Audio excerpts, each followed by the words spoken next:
Everyone, welcome back to my mini blog.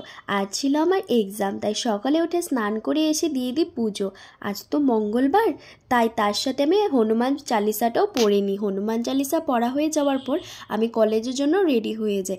তারপর আমি ব্রেকফাস্টে খেয়ে নিই রুটি এবং চা। ব্রেকফাস্ট করে আমি কলেজের জন্য বের হয়ে যাই। মন্দিরে এসে আমি একটু মাকে প্রণাম করে নিই। তারপর দেখি যে আমার বান্ধবীরাও এসে পড়েছে, ওদের সাথে আমি কলেজে এসে পড়ি। ঘরে এসে দেখি যে আজ মা বানাচ্ছে পনির এবং লাইয়ের ছিলকে ভাজি, কারণ আজ তো নিরামিষ, তাই তার সাথে মা বানিয়েছিল একটা ডাল যেখানে বিভিন্ন ধরনের সবজি দিয়েছিল।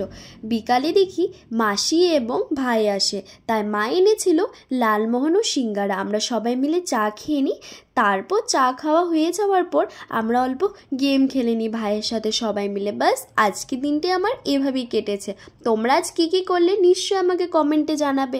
আর তার সাথে তোমাদের যদি ভিডিওটা ভালো লাগে অল্প লাইক, কমেন্ট, শেয়ার করে দেবে। Tata, bye bye.